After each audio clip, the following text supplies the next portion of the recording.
Okay, so AI. It's everywhere, isn't it? In the news, all the buzz. Absolutely dominates the conversation. Yeah, and you hear about these like amazing breakthroughs, but then also a lot of anxiety about what it all means for us. It's kind of overwhelming. It is a lot to take in. So for this deep dive, we thought, let's get past the surface noise. Let's look at what the people actually building this stuff think. Exactly. And we found this really interesting piece in Nature. It came out April 9th, 2025. Right, last year. Yeah. And the title is pretty direct. Yeah. Will AI improve your life? Here's what 4,000 researchers think. 4,000. Wow. Yeah, it digs into a big survey, over 4,000 AI researchers actually asking about their perspective, benefits versus risks. Okay. So our mission today, really, is to unpack what these experts are thinking and maybe explore why their views seem so different from what you might hear, generally. Got it. So the first thing that really leaps out from this article is this huge difference, this gap in optimism. A really significant one, yeah.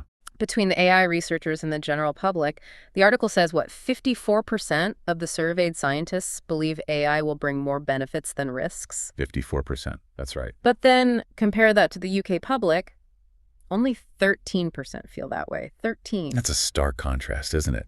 A massive difference in outlook. It really is. And like you said, 4,260 researchers took part. That gives that 54% figure some serious weight. It does. It suggests there's a pretty strong undercurrent of optimism within the research community itself. The people actually working on it day to day. Exactly.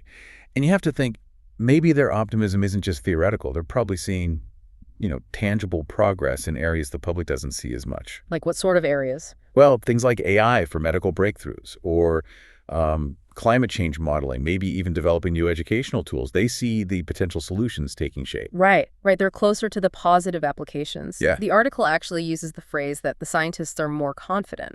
What do you think drives that? Why are they so much more confident?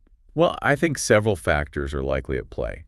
For one, they just have a much deeper, more nuanced understanding of where AI is right now. Okay. And crucially, where it could realistically go in the near future. They see the small steps, the breakthroughs that don't always make headlines. So they have a clearer view of the trajectory. Probably. Yeah. Whereas the general public often gets AI filtered through, sometimes sensational media, or focuses more on the big anxieties like jobs or societal disruption. Yeah, that makes sense. You see the potential for disruption more from the outside, maybe? Possibly, yeah. Now, this Nature article gives us this great headline number, the 54 versus 13%, but it feels like just the big picture, right? Exactly. It highlights the overall sentiment benefits versus risks, but it doesn't really dive deep into which specific benefits or risks they're thinking about. Okay, so it's broad strokes.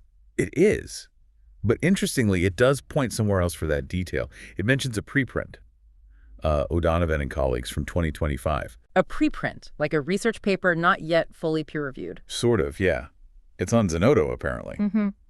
And that preprint is where the actual survey data comes from. So presumably that paper has the more granular breakdown. Ah, okay. So Nature's giving us the news flash, but the deeper dive into the data is in that O'Donovan paper. That seems to be the setup, yeah. Yeah. Worth looking into if you want the real nitty-gritty. Good to know.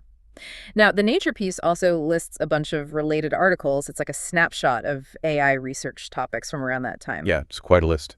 Anything stand out to you there? What does that list tell us? Well, what strikes me is just the sheer breadth of it all.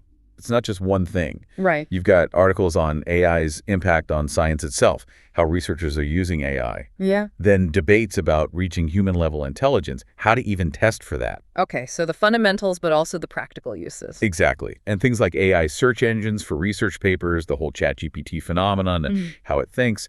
Even researchers using smaller AIs on their own laptops. Huh. Smaller AIs. Interesting. Yeah.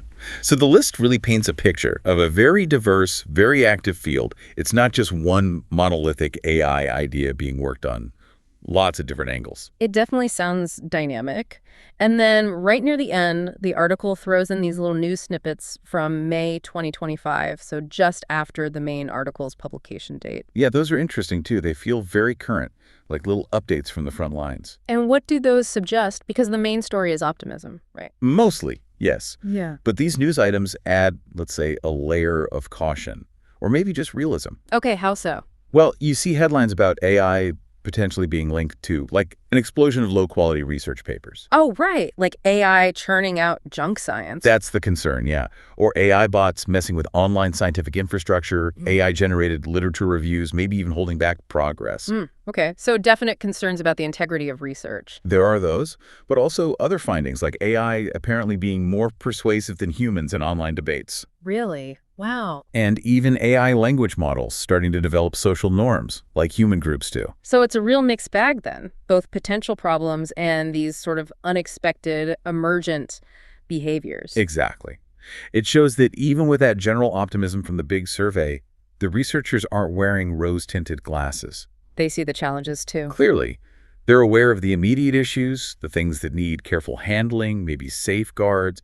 It's not just blind enthusiasm. That's reassuring in a way, that the optimism is tempered with realism. I think so. It suggests more grounded perspective, perhaps. And just a quick side note, they included a correction about spelling a researcher's name. Ekaterina Hertog, yeah. It's a small thing, but it does show they're trying to be accurate even with details. Which is important, right? Yeah. Especially in a field that moves so fast and can be confusing. Builds trust. Absolutely. So if we tie this all together, the big headline, the key takeaway from this Nature piece is really that optimism gap. That's the core finding, yeah. The people building the AI are significantly more hopeful about its benefits for us than the general public seems to be. 54% versus 13%. It's stark. It really is. And like we talked about, it probably stems from their deeper understanding, seeing the potential firsthand, maybe focusing on the problems they were solving. It really makes you think, though, doesn't it? Why is the gap so big? Hmm. Is it just public perception being shaped by, I don't know, sci-fi movies and scary headlines? Or are the researchers maybe underestimating some risks because they're so close to it? That's the million-dollar question, isn't it? Yeah. And it points to a huge need for better communication. Bridging that gap. Exactly. Huh. How do the experts share their grounded optimism effectively while also, acknowledging and addressing the public's very real concerns?